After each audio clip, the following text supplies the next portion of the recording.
사람은 평생을 살면서도 자기 인생을 제대로 평가할 수 없습니다. 아침에 눈을 뜨고 하루를 살고 밤이 되어 잠들고 다시 아침이 오는 그 반복 속에서 우리는 끊임없이 무언가를 선택하고 결정하며 살아가지만 정작 그 모든 선택과 결정이 어떤 의미였는지, 그것이 과연 옳았는지 그른 것이었는지는 살아있는 동안에는 알 수 없습니다. 마치 산을 오르는 사람이 자기가 지금 어느 높이에 있는지, 정상까지 얼마나 남았는지 정확히 알 수 없는 것처럼 우리는 인생이라는 긴 여정의 한가운데 서 있으면서도 그 전체를 볼 수 없습니다. 젊었을 때는 앞만 보고 달려갑니다. 무언가를 이루어야 한다는 생각, 성공해야 한다는 다짐, 남들보다 뒤처져서는 안 된다는 조급함이 우리를 앞으로 밀어붙입니다. 그 시절에는 멈춰서서 지나온 길을 돌아볼 여유가 없습니다. 돌아본다는 것 자체가 패배처럼 느껴지기도 합니다. 앞으로 나아가지 않으면 뒤처지는 것이고 뒤처지면 실패한 것이라는 생각이 우리를 쉬지 않고 달리게 만듭니다. 그렇게 우리는 숨가쁘게 인생을 살아갑니다. 그런데 이상한 일입니다. 그토록 열심히 달려왔던 사람도, 그렇게 많은 것을 이루었던 사람도 인생의 어느 지점에 이르면 문득 멈춰 서게 됩니다. 더 이상 앞으로 나아갈 힘이 남아있지 않아서가 아닙니다. 앞으로 나아간다는 것이 무슨 의미인지 갑자기 불분명해지기 때문입니다. 지금까지 쌓아온 것들, 이루어낸 것들, 움켜쥐고 있는 것들을 바라보면서 이런 질문이 떠오릅니다. 나는 지금까지 무엇을 위해 달려왔는가? 이 모든 것이 과연 나를 어디로 데려왔는가? 부처님께서는 2500년 전에 이미 이 질문의 본질을 꿰뚫고 계셨습니다. 부처님의 가르침은 복잡하지 않습니다. 오히려 너무나 단순해서 사람들이 그 의미를 쉽게 지나치곤 합니다. 부처님께서 말씀하신 것은 결국 이것입니다. 우리가 중요하다고 믿는 것들은 실제로는 중요하지 않고, 우리가 사소하다고 여기는 것들이 실제로는 우리 인생의 본질을 이룬다는 것입니다. 세상 사람들은 무엇을 중요하게 여깁니까? 돈을 중요하게 여깁니다.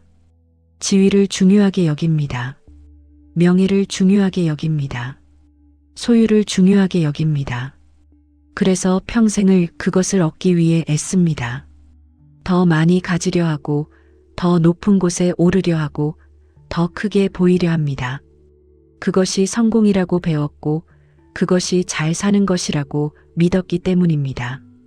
그런데 부처님께서는 그 모든 것이 허상이라고 말씀하셨습니다. 허상이라는 말이 어렵게 느껴질 수 있지만 사실은 간단합니다. 실제로 존재하는 것처럼 보이지만 손으로 잡을 수 없고 영원할 것 같지만 순식간에 사라지고 나를 채워줄 것 같지만 결국 나를 더 텅 비게 만드는 것, 그것이 허상입니다. 돈이 그렇습니다. 지위가 그렇습니다. 명예가 그렇습니다. 이것은 이상론이 아닙니다. 실제로 인생의 끝자락에 선 사람들이 공통적으로 깨닫는 진실입니다. 많이 가진 사람도, 높은 자리에 있던 사람도, 세상에서 이름을 날렸던 사람도 마지막 순간에는 똑같은 침대에 누워 똑같은 천장을 바라보며 똑같은 생각을 합니다. 내가 가진 것들이 지금 나에게 아무런 위로가 되지 않는다고, 내가 이룬 것들이 지금 이 순간과는 아무 상관이 없다고. 병원 침대에 누워있는 노인을 상상해 보십시오. 그는 평생 사업을 했고 큰 회사를 일궜고 많은 돈을 벌었습니다. 그의 통장에는 몇십억이 있고 그의 이름으로 된 건물이 여러 채 있습니다. 그런데 지금 그는 병원 침대에 누워 숨을 쉬는 것조차 힘들어하고 있습니다. 그의 자식들은 면회를 오지만 오래 머물지 않습니다. 할 말이 없기 때문입니다. 그는 평생 가족과 함께 있는 시간보다 사무실에 있는 시간이 더 많았고 자식들과 대화하는 시간보다 거래처 사람들과 술 마시는 시간이 더 많았습니다.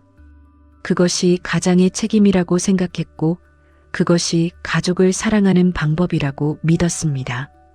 이제 그는 혼자입니다. 간호사가 들어와 혈압을 재고 의사가 들어와 차트를 보고 약사가 들어와 약을 놓고 갑니다. 그들은 친절하지만 그것은 직업적 친절입니다. 그는 문득 생각합니다.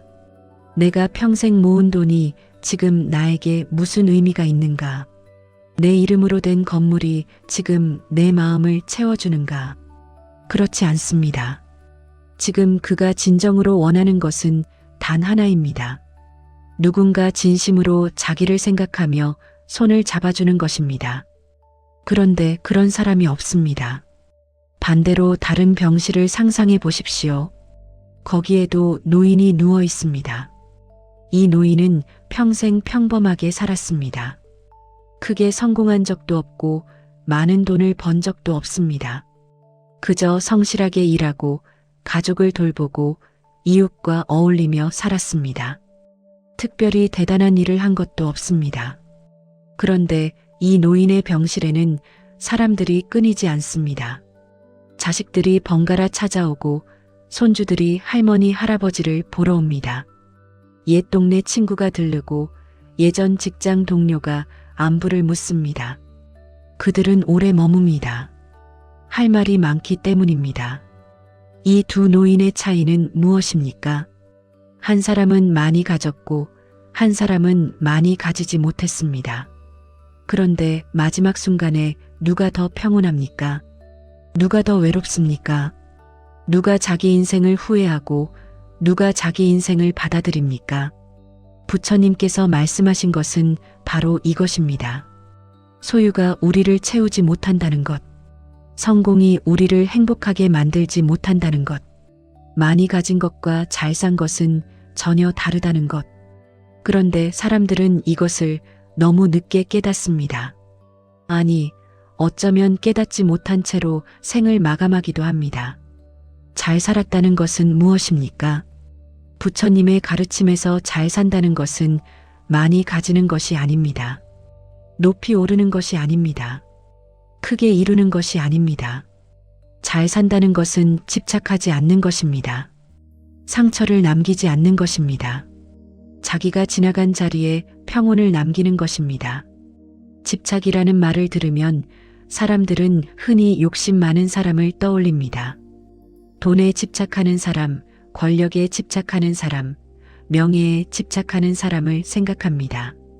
그런데 집착은 그보다 훨씬 더 깊고 넓은 개념입니다. 집착은 단순히 무언가를 많이 원하는 것이 아닙니다. 집착은 무언가에 자기 존재의 의미를 거는 것입니다. 그것이 없으면 내가 아무것도 아니라고 믿는 것입니다. 그것을 잃으면 내 인생이 무너진다고 생각하는 것입니다.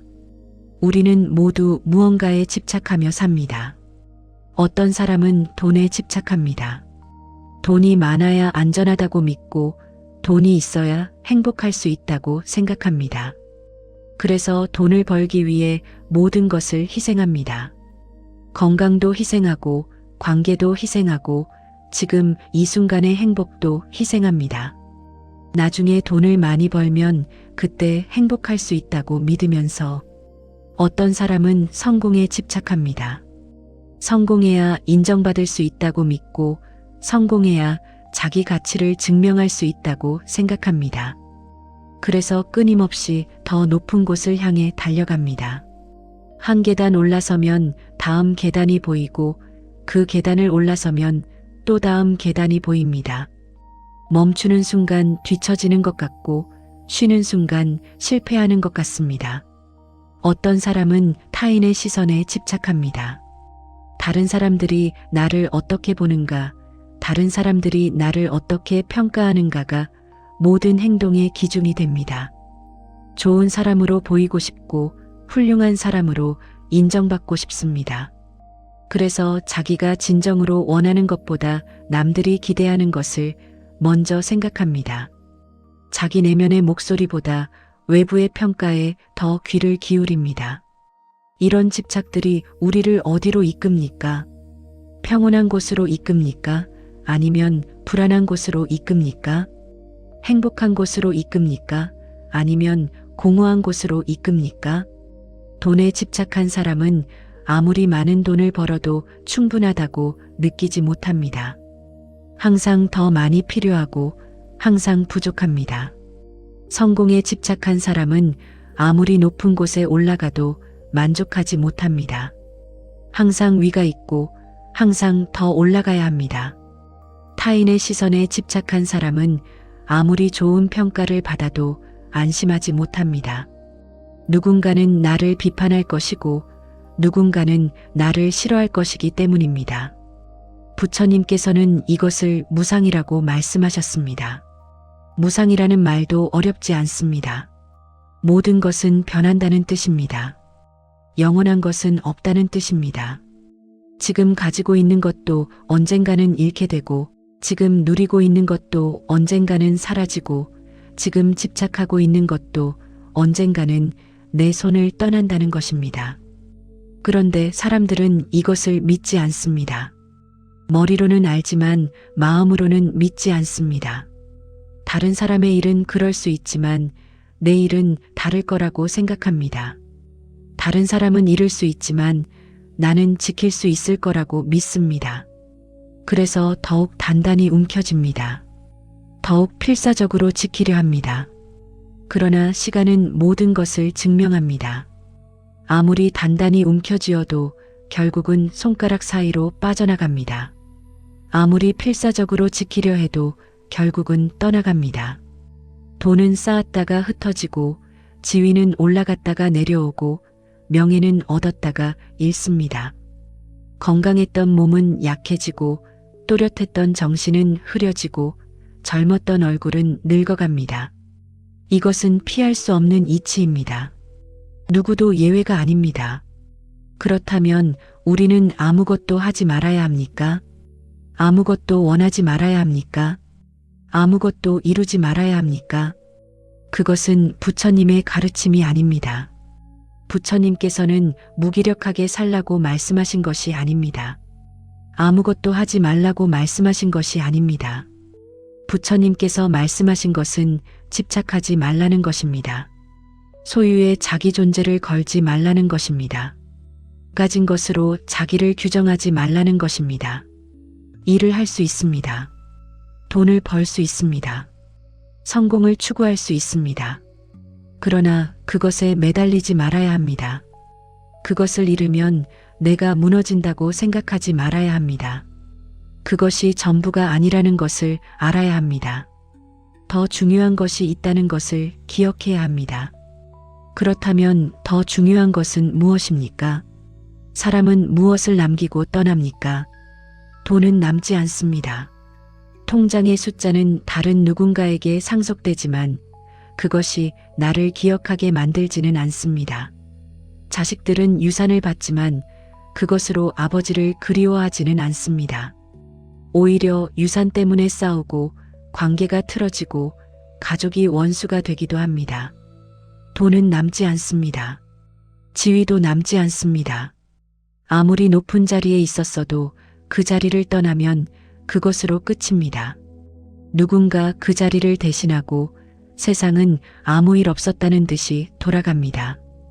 회장이었던 사람도, 장관이었던 사람도, 대통령이었던 사람도 그 자리를 내려놓으면 그냥 한 사람의 노인일 뿐입니다.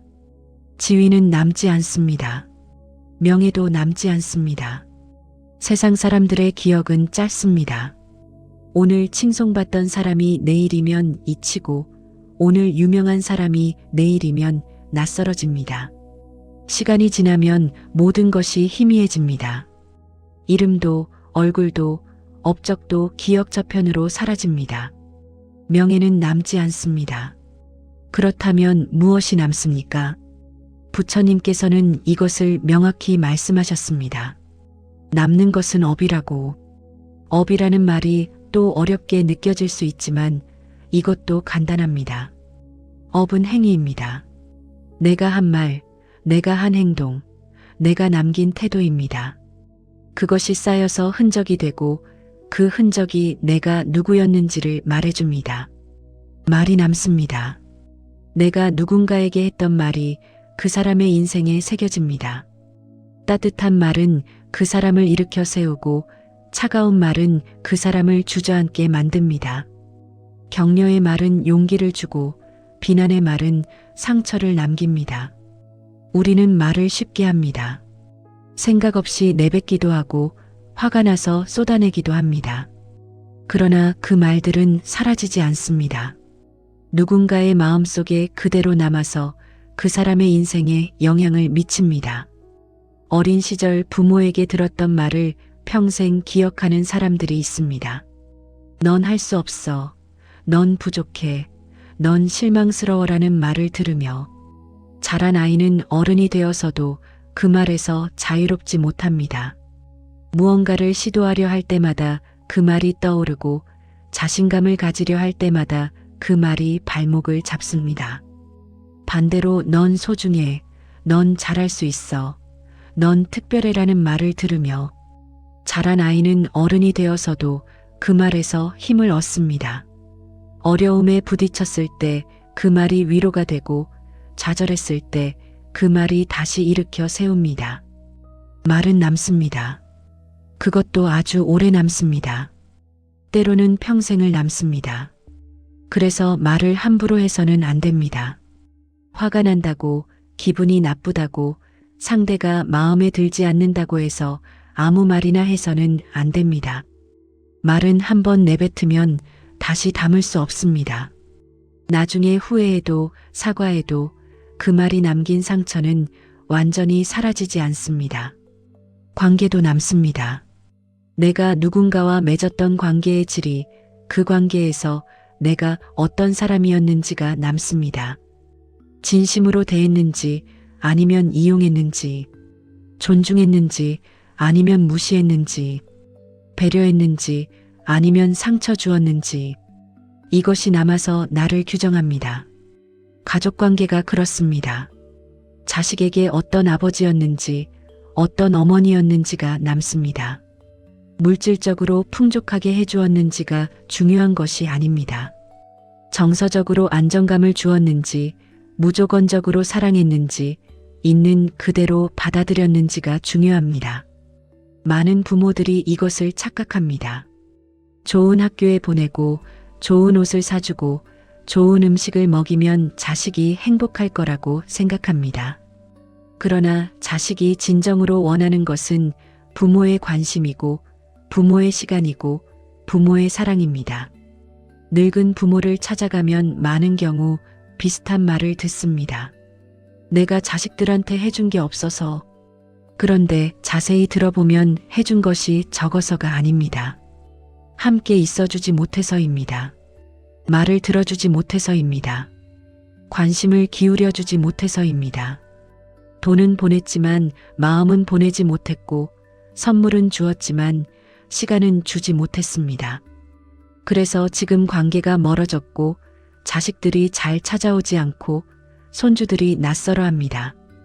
친구 관계도 마찬가지입니다. 어떤 친구였는지가 남습니다.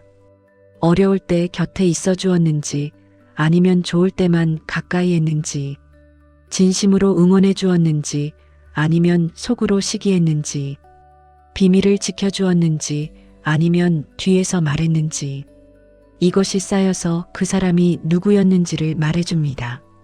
직장에서의 관계도 그렇습니다. 어떤 상사였는지, 어떤 동료였는지, 어떤 후배였는지가 남습니다.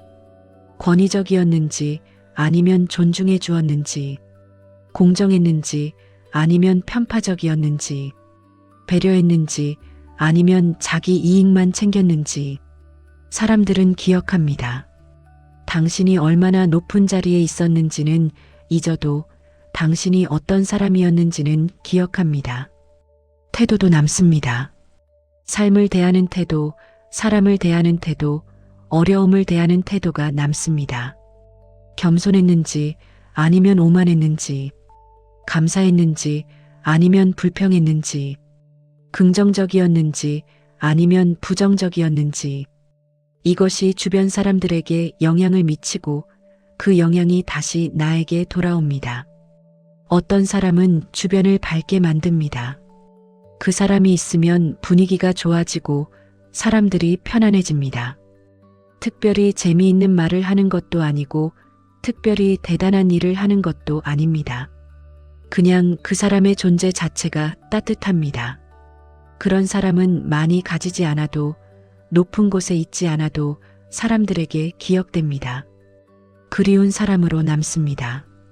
반대로 어떤 사람은 주변을 무겁게 만듭니다. 그 사람이 오면 분위기가 가라앉고 사람들이 조심스러워집니다. 항상 불평하고 항상 비난하고 항상 부정적입니다. 자기는 힘들고 세상은 불공평하고 사람들은 이기적이라고 말합니다. 그런 사람은 많이 가져도 높은 곳에 있어도 사람들이 피합니다. 멀리하고 싶은 사람으로 남습니다. 이것이 업입니다. 내가 남긴 흔적입니다. 내가 지나간 자리에 무엇이 남았는가? 따뜻함이 남았는가? 차가움이 남았는가? 평온함이 남았는가? 불안함이 남았는가? 사랑이 남았는가? 상처가 남았는가? 이것이 결국 내가 잘 살았는지 못 살았는지를 말해줍니다. 그런데 사람들은 이것을 젊었을 때는 모릅니다. 젊었을 때는 다른 것이 중요해 보입니다. 돈이 중요하고 성공이 중요하고 인정이 중요해 보입니다. 그래서 그것을 위해 다른 모든 것을 희생합니다. 관계도 희생하고 건강도 희생하고 마음의 평온도 희생합니다. 나중에 다 이루고 나면 그때 여유롭게 살 수 있을 거라고 생각하면서 그러나 나중은 오지 않습니다. 아니, 나중이 왔을 때는 이미 늦었습니다. 젊었을 때 놓친 것은 다시 채울 수 없고 상처 준 관계는 회복하기 어렵고 잃어버린 시간은 되돌릴 수 없습니다. 그래서 노년에 가장 많이 하는 후회가 이것입니다. 그때 좀 더 천천히 살 걸, 그때 좀 더 함께 있어 줄 걸, 그때 좀 더 소중히 여길 걸. 노년에 와서 깨닫게 되는 가장 잔인한 진실이 있습니다. 젊었을 때 중요하다고 믿었던 것들이 실제로는 그렇게 중요하지 않았다는 것입니다. 그토록 필사적으로 추구했던 것들이 인생의 본질과는 거리가 멀었다는 것입니다.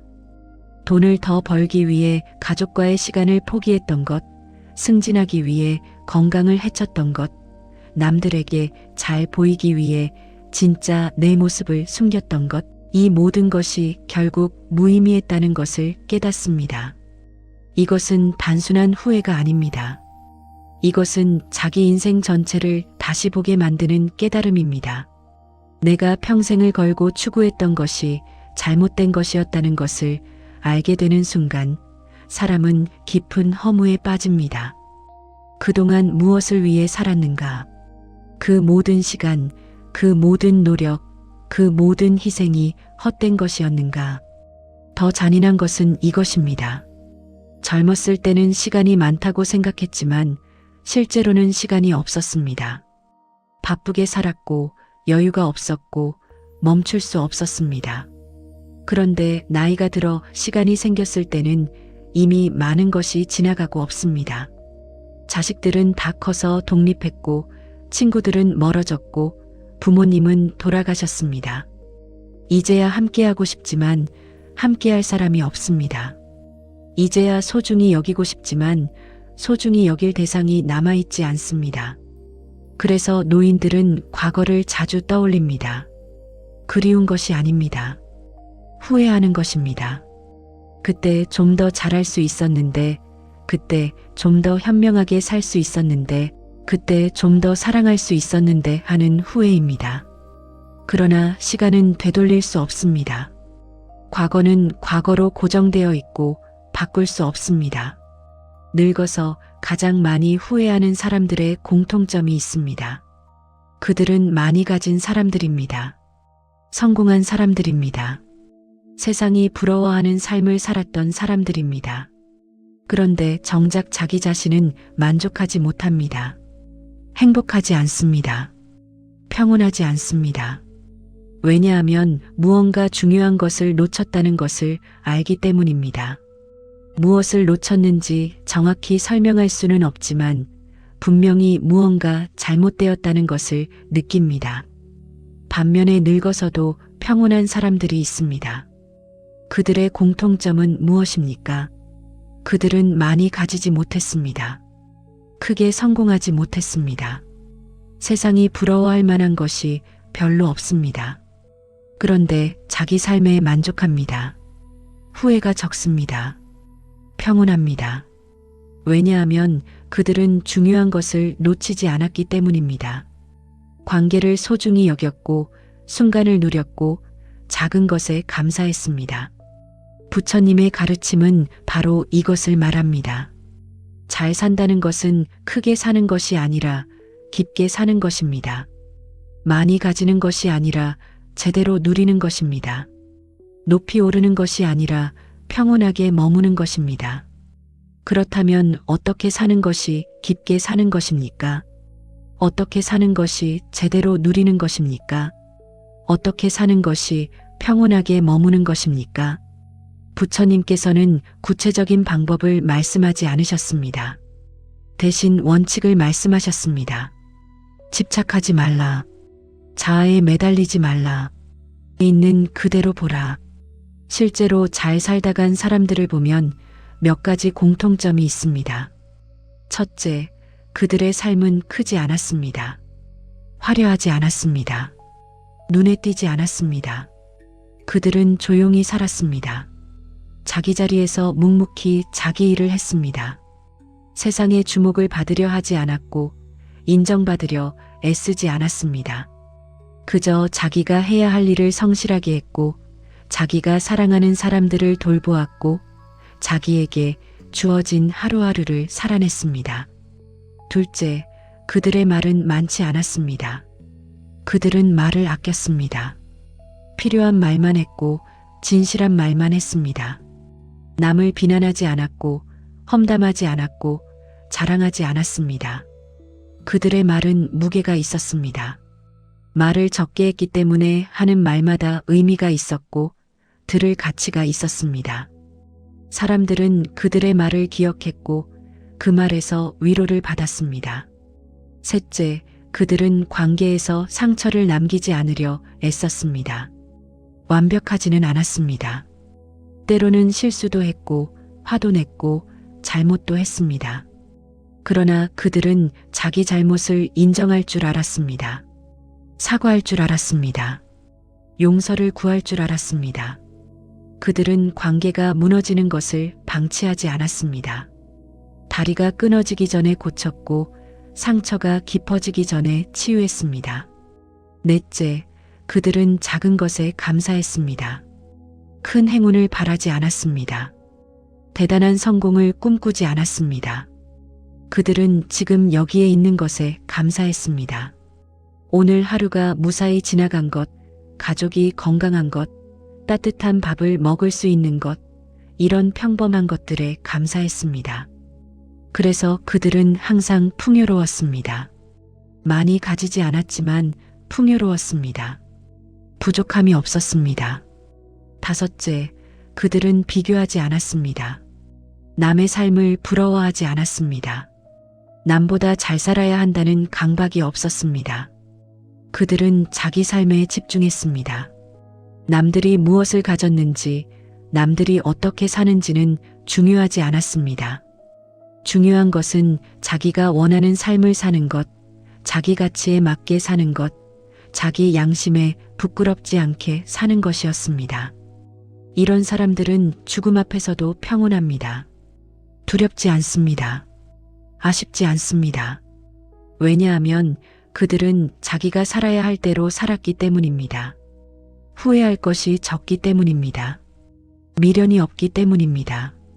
그들은 자기 인생을 받아들입니다. 완벽하지 않았지만 최선을 다했다고, 부족했지만 진실하게 살았다고, 크지 않았지만 의미 있었다고 스스로에게 말할 수 있습니다. 부처님의 가르침을 직접 인용하지 않아도 이것을 알 수 있습니다. 불교를 모르는 사람도 이것을 압니다. 왜냐하면 이것은 종교의 문제가 아니라 인생의 문제이기 때문입니다. 살아보면 알게 됩니다. 나이가 들면 깨닫게 됩니다. 무엇이 중요하고 무엇이 중요하지 않은지, 무엇이 남고 무엇이 사라지는지, 무엇이 나를 행복하게 만들고 무엇이 나를 불행하게 만드는지. 그런데 여기서 한 가지 더 생각해야 할 것이 있습니다. 상처를 주고 떠난 사람들에 대해서입니다. 나쁜 사람들에 대해서입니다. 우리를 힘들게 했던 사람들에 대해서입니다. 그들은 어떻게 봐야 합니까? 그들을 미워해야 합니까? 용서해야 합니까? 잊어야 합니까? 부처님께서는 이것에 대해서도 명확한 가르침을 주셨습니다. 나쁜 사람은 없고 아픈 사람만 있다고. 사람들이 상처를 주는 이유는 악해서가 아니라 고통스러워서라고. 행복한 사람은 남에게 상처를 주지 않습니다. 평온한 사람은 남을 공격하지 않습니다. 상처를 주는 사람은 자기 자신이 상처받은 사람입니다. 공격하는 사람은 자기 자신이 불안한 사람입니다. 이것을 이해하면 미움이 줄어듭니다. 분노가 가라앉습니다. 그렇다고 그들이 한 일이 정당화되는 것은 아닙니다. 그들이 준 상처가 없어지는 것도 아닙니다. 그러나 그들을 바라보는 시선이 달라집니다. 악한 사람으로 보는 대신 불행한 사람으로 봅니다. 미워할 대상으로 보는 대신 안타까운 존재로 봅니다. 폭력적인 아버지를 생각해 보십시오. 그는 자식들을 때렸고 아내를 학대했습니다. 그는 나쁜 아버지였습니다. 자식들은 트라우마를 안고 살아갑니다. 그런데 그 아버지의 과거를 들여다보면 그 역시 폭력적인 환경에서 자랐습니다. 그 역시 맞으며 자랐고 사랑받지 못했고 존중받지 못했습니다. 그는 다른 방법을 몰랐습니다. 아버지가 되는 방법을, 사랑하는 방법을, 표현하는 방법을 배우지 못했습니다. 이것이 그의 행동을 정당화합니까? 아닙니다. 그러나 이것을 알면 그를 다르게 볼 수 있습니다. 그는 악한 사람이 아니라 병든 사람이었습니다. 고통받는 사람이었습니다. 그 고통을 다룰 방법을 몰라서 다른 사람에게 고통을 준 사람이었습니다. 냉정한 어머니를 생각해 보십시오. 그녀는 자식에게 따뜻하지 못했고 애정을 표현하지 못했습니다. 자식들은 사랑받지 못했다고 느끼며 자랐습니다. 그런데 그 어머니는 자기 자신도 사랑받지 못하며 자랐습니다. 감정을 억압하는 것이 미덕이라고 배웠고 약함을 드러내는 것이 수치라고 배웠습니다. 그녀는 사랑하는 방법을 몰랐습니다. 이기적인 친구를 생각해 보십시오. 그는 항상 자기 이익만 챙기고 다른 사람을 이용했습니다. 그런데 그는 평생을 경쟁 속에서 살았습니다. 누군가를 밟지 않으면 자기가 밟힌다고 배웠고 남을 돕는 것은 손해라고 배웠습니다. 그는 두려웠습니다. 자기가 약해 보이면 공격당할 거라고 믿었습니다. 이렇게 보면 세상에 나쁜 사람은 없습니다. 아픈 사람만 있습니다. 상처받은 사람, 두려운 사람, 외로운 사람, 불안한 사람이 있을 뿐입니다. 그들이 다른 사람에게 상처를 주는 이유는 자기 고통을 다룰 방법을 모르기 때문입니다.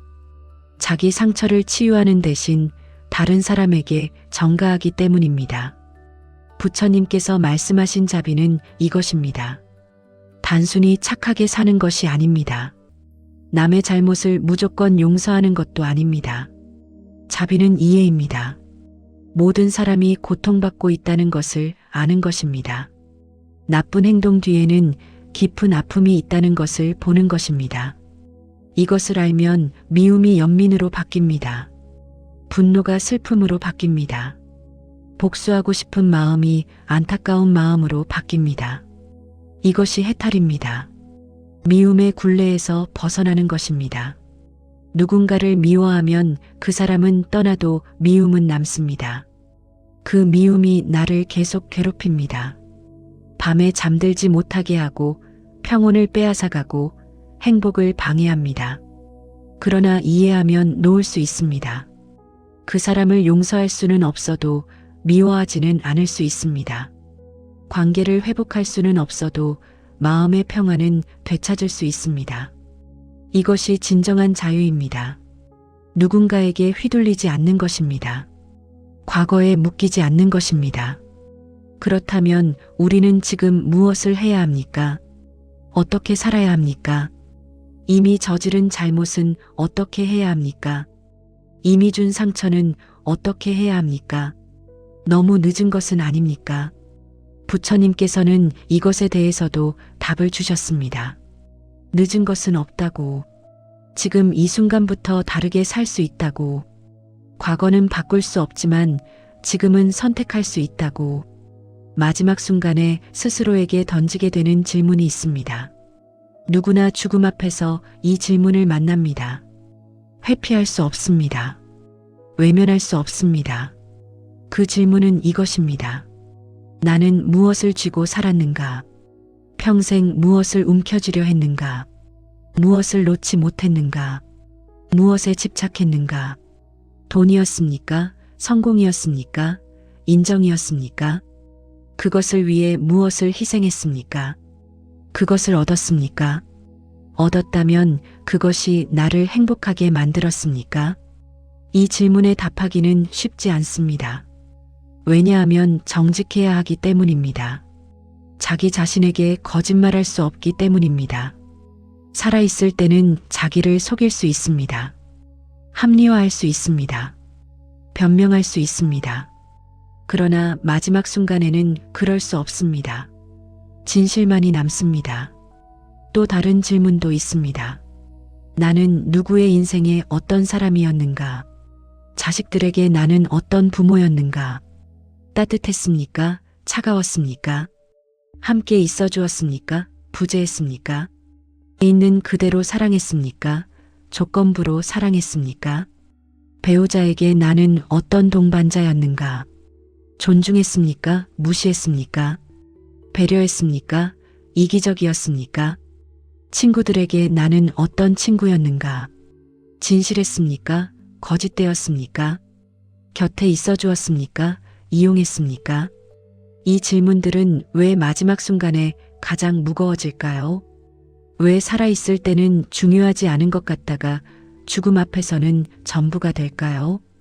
왜 젊었을 때는 대수롭지 않게 여겼던 것들이 늙어서는 견딜 수 없이 후회되는 걸까요? 그 이유는 간단합니다. 마지막 순간에는 거짓이 없기 때문입니다. 포장이 없기 때문입니다. 변명이 통하지 않기 때문입니다. 죽음 앞에서는 모든 것이 적나라하게 드러납니다. 내가 진정으로 무엇을 위해 살았는지, 내가 진정으로 어떤 사람이었는지가 명확해집니다. 살아있을 때는 스스로를 좋은 사람이라고 믿을 수 있습니다. 나는 열심히 일했고, 가족을 위해 희생했고, 책임을 다했다고 생각합니다. 그런데 마지막 순간에 가족들의 얼굴을 보면 알게 됩니다. 그들이 나를 그리워할지 아니면 그저 의무감으로 곁에 있는 것인지를, 그들의 눈빛에서 사랑을 보는지 아니면 안도감을 보는지를. 이것이 가장 잔인한 진실입니다. 내가 나를 평가하는 것과 다른 사람들이 나를 평가하는 것이 다를 수 있다는 것. 내가 잘했다고 믿었던 것이 실제로는 잘못된 것일 수 있다는 것. 내가 중요하다고 여겼던 것이 다른 사람들에게는 전혀 중요하지 않을 수 있다는 것. 그래서 부처님께서는 집착을 버리라고 말씀하셨습니다. 자아에 매달리지 말라고 말씀하셨습니다. 내가 옳다는 확신, 내가 잘하고 있다는 믿음, 내 방식이 정답이라는 생각, 이 모든 것이 집착입니다. 이것이 우리를 진실에서 멀어지게 만듭니다. 있는 그대로 보지 못하게 만듭니다. 지금 이 순간도 흔적은 쌓이고 있습니다. 오늘 내가 한 말이 누군가의 마음에 새겨지고 있습니다. 오늘 내가 보인 태도가 누군가의 기억에 남고 있습니다. 오늘 내가 한 선택이 내 인생의 궤적을 조금씩 바꾸고 있습니다. 이것은 멈출 수 없습니다. 살아있는 한 계속됩니다. 그렇다면 어떤 흔적을 남길 것입니까? 어떤 말을 할 것입니까? 어떤 태도를 보일 것입니까? 어떤 선택을 할 것입니까? 이것은 매 순간 주어지는 질문입니다. 대답을 미룰 수 없습니다. 나중에 결정할 수 없습니다. 지금 이 순간의 선택이 미래의 평가를 만듭니다. 많은 사람들이 착각합니다. 언젠가 여유가 생기면 그때 제대로 살겠다고, 언젠가 성공하면 그때 관계를 돌보겠다고, 언젠가 은퇴하면 그때 진짜 하고 싶은 일을 하겠다고. 그러나 그 언젠가는 오지 않습니다. 오더라도 너무 늦습니다. 지금 하지 않는 것은 영원히 하지 않는 것과 같습니다. 어떤 노인이 말했습니다. 나는 평생 내일을 위해 살았어. 내일 더 행복할 거라고 믿으면서, 내일 여유가 생길 거라고 생각하면서. 그런데 그 내일이 오지 않았어. 아니, 내일은 항상 왔지. 그런데 그 내일도 또 다른 내일을 기다리게 만들었어. 그렇게 평생을 기다리다 보니 어느새 마지막이 되었어. 이것이 많은 사람들의 삶입니다. 현재를 희생하고 미래를 준비합니다. 지금을 포기하고 나중을 기약합니다. 그러나 진짜 삶은 지금 여기에 있습니다. 미래에 있지 않습니다. 과거에도 있지 않습니다. 지금 이 순간에 있습니다. 부처님께서는 이것을 정념이라고 말씀하셨습니다. 지금 이 순간에 깨어 있는 것, 과거에 사로잡히지 않고 미래에 불안해하지 않고 지금 여기에 온전히 존재하는 것, 이것이 수행입니다. 이것이 깨달음입니다. 특별한 것이 아닙니다. 지금을 사는 것입니다. 지금 눈앞에 있는 사람을 보십시오.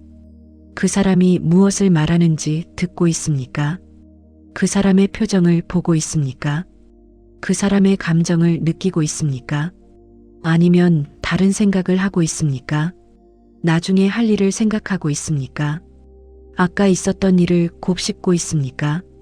대부분의 사람들은 몸은 여기에 있지만 마음은 다른 곳에 있습니다. 대화하면서도 다른 생각을 하고, 함께 있으면서도 스마트폰을 보고, 식사하면서도 일을 걱정합니다. 그렇게 현재를 놓칩니다. 현재를 살지 못합니다. 그러다 나이가 들어 후회합니다. 그때 좀 더 집중할 걸, 그때 좀 더 함께 할 걸, 그때 좀 더 현재에 있을 걸. 그러나 그 시간은 다시 오지 않습니다. 기회는 지나갔습니다. 사람은 떠났습니다. 순간은 사라졌습니다. 지금 이 순간이 평가 이전의 시간입니다. 아직 끝나지 않았습니다. 아직 결론이 나지 않았습니다. 아직 변화할 수 있습니다. 이것은 희망을 주기 위한 말이 아닙니다.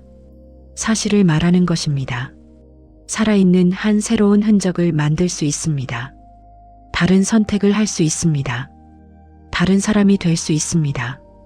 과거는 바꿀 수 없습니다. 이미 한 말은 취소할 수 없고 이미 준 상처는 지울 수 없습니다.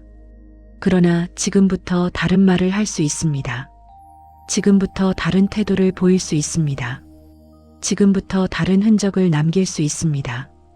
어떤 사람이 평생 가족에게 차가웠습니다. 감정을 표현하지 않았고 사랑한다는 말을 하지 않았습니다. 그는 그것이 자기 방식이라고 생각했습니다. 그런데 여든이 되어서야 깨달았습니다.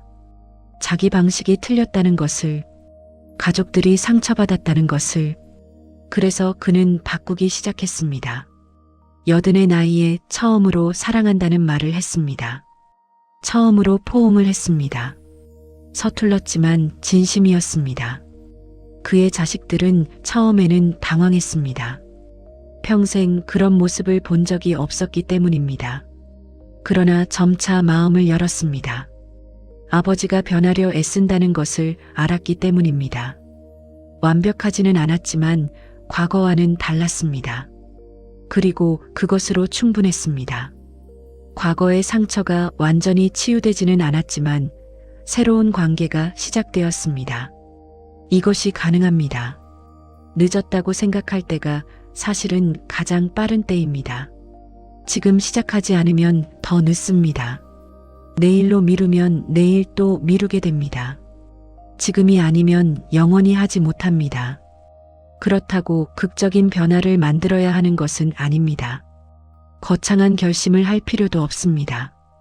작은 것부터 시작하면 됩니다. 오늘 누군가에게 따뜻한 말 한마디를 건네는 것. 오늘 가족과 조금 더 많은 시간을 보내는 것. 오늘 스마트폰을 내려놓고 눈앞의 사람을 바라보는 것. 이런 작은 것들이 쌓입니다. 그리고 언젠가 돌아보면 그것이 큰 변화가 되어 있습니다. 부처님의 가르침은 거창하지 않습니다. 신비롭지도 않습니다. 일상입니다. 매 순간입니다. 깨어있는 것입니다. 알아차리는 것입니다. 지금 내가 무엇을 하고 있는지, 지금 내가 어떤 말을 하고 있는지, 지금 내가 어떤 마음을 가지고 있는지 보는 것입니다. 화가 날 때 알아차립니다. 지금 내가 화가 났구나. 이 화가 어디에서 오는 걸까? 이 화를 어떻게 표현할까? 이 화를 누군가에게 쏟아내면 어떻게 될까? 잠깐 숨을 고르고 생각합니다. 그리고 다르게 반응합니다. 이것이 수행입니다. 욕심이 생길 때 알아차립니다. 지금 내가 무언가를 원하고 있구나. 이것이 정말 필요한 걸까? 이것을 가지면 행복해질까? 이것을 얻기 위해 무엇을 희생하게 될까? 잠깐 멈추고 생각합니다. 그리고 다르게 선택합니다. 이것이 수행입니다. 비교하고 싶을 때 알아차립니다. 지금 내가 남과 나를 비교하고 있구나. 이것이 나를 행복하게 만들까? 이것이 나를 초라하게 만들고 있지는 않을까? 잠깐 시선을 거두고 내 삶을 봅니다. 그리고 다르게 생각합니다. 이것이 수행입니다. 수행은 절에 가서 하는 것이 아닙니다. 일상에서 하는 것입니다. 특별한 시간에 하는 것이 아닙니다. 매 순간 하는 것입니다. 거창한 깨달음을 얻는 것이 아닙니다. 작은 알아차림을 쌓는 것입니다. 그리고 그 작은 알아차림들이 쌓여서 인생이 바뀝니다. 말이 바뀌고 행동이 바뀌고 관계가 바뀝니다. 남기는 흔적이 바뀝니다. 그리고 마지막 순간에 돌아보는 인생이 바뀝니다. 잘 살았는지는 마지막에 알게 됩니다. 이것은 피할 수 없는 진실입니다. 지금 당장은 알 수 없습니다. 자기가 옳다고 믿어도, 자기가 잘하고 있다고 생각해도 정말 그런지는 나중에야 알게 됩니다. 인생의 끝에서야 전체가 보입니다. 그때서야 무엇이 중요했고 무엇이 중요하지 않았는지, 무엇을 잘했고 무엇을 잘못했는지 알게 됩니다. 그러나 그것을 두려워할 필요는 없습니다. 오히려 그것이 우리를 자유롭게 만듭니다. 지금 판단할 수 없다는 것은 지금 열려 있다는 뜻입니다. 아직 정해지지 않았다는 뜻입니다. 아직 선택할 수 있다는 뜻입니다. 어떤 사람들은 이미 자기 인생을 정의합니다. 나는 이런 사람이야. 나는 원래 이래. 나는 바뀔 수 없어. 그러나 그것은 거짓입니다. 자기 자신에게 하는 거짓말입니다. 변화를 두려워해서 책임을 회피하려고 만드는 핑계입니다. 진실은 이것입니다. 우리는 매 순간 다른 사람이 될 수 있습니다. 과거가 미래를 결정하지 않습니다. 어제의 내가 오늘의 나를 정의하지 않습니다. 오늘의 선택이 내일의 나를 만듭니다. 이것이 진정한 자유입니다. 부처님께서는 우리가 자유롭다고 말씀하셨습니다. 운명에 묶여 있지 않다고, 과거에 갇혀 있지 않다고. 우리는 매 순간 새로운 업을 만들 수 있고 그 업이 새로운 삶을 만든다고. 이것이 희망입니다. 종교적 희망이 아닙니다. 현실적 희망입니다. 그렇다면 지금 무엇을 할 것입니까? 지금 어떻게 살 것입니까? 이 질문에 대한 답은 각자가 찾아야 합니다. 정답이 없습니다. 누군가가 대신 말해줄 수 없습니다. 자기 삶은 자기가 살아야 하고 자기 선택은 자기가 해야 합니다. 다만 이것만은 기억하십시오. 잘 살았는지는 마지막에 알게 된다는 것. 그리고 그 평가는 소유가 아니라 흔적으로 이루어진다는 것. 돈으로 평가되지 않습니다. 지위로 평가되지 않습니다. 내가 남긴 말로, 내가 보인 태도로, 내가 만든 관계로 평가됩니다. 그리고 그 흔적은 지금 이 순간에도 만들어지고 있다는 것. 오늘 내가 하는 말이 누군가의 인생에 새겨지고 있습니다. 오늘 내가 보이는 태도가 누군가의 기억에 남고 있습니다. 이것을 피할 수 없습니다. 살아있는 한 흔적을 남깁니다. 그렇다면 어떤 흔적을 남길 것입니까? 상처를 남길 것입니까? 치유를 남길 것입니까? 차가움을 남길 것입니까? 따뜻함을 남길 것입니까? 불안을 남길 것입니까? 평온을 남길 것입니까? 이것은 거창한 질문이 아닙니다. 오늘 하루의 질문입니다. 지금 이 순간의 질문입니다. 지금 내 앞에 있는 사람에게 어떤 말을 할 것인지, 지금 마주한 상황에서 어떤 태도를 보일 것인지, 지금 주어진 선택에서 무엇을 고를 것인지, 답은 있습니다. 복잡하지 않습니다. 조금 더 친절하면 됩니다. 조금 더 따뜻하면 됩니다. 조금 더 인내하면 됩니다. 조금 더 이해하면 됩니다. 조금 더 현재에 있으면 됩니다. 이것이 전부입니다. 이것이 잘 사는 것입니다. 이것이 부처님의 가르침입니다. 마지막 순간에 침대에 누워 천장을 바라보게 될 것입니다. 그때 무엇이 떠오를까요? 통장의 숫자가 떠오를까요? 직함이 떠오를까요? 소유했던 것들이 떠오를까요? 아닙니다. 사람들의 얼굴이 떠오를 것입니다. 함께 보냈던 순간들이 떠오를 것입니다. 주고받았던 말들이 떠오를 것입니다. 그리고 그 순간들을 돌아보며 물을 것입니다. 나는 어떤 사람이었는가? 따뜻한 사람이었는가? 좋은 사람이었는가? 누군가에게 의미 있는 존재였는가? 이 질문에 어떻게 답할 수 있을까요? 그것은 지금 이 순간의 선택에 달려 있습니다. 마지막이 와서 후회하는 대신 지금 다르게 살 수 있습니다. 지금 다른 선택을 할 수 있습니다. 지금 다른 흔적을 남길 수 있습니다. 시간은 흐릅니다. 멈출 수 없습니다. 되돌릴 수도 없습니다. 그러나 지금 이 순간은 우리 손에 있습니다. 과거는 고정되어 있지만 지금은 열려 있습니다. 미래는 불확실하지만 지금은 확실합니다. 지금 우리는 선택할 수 있습니다.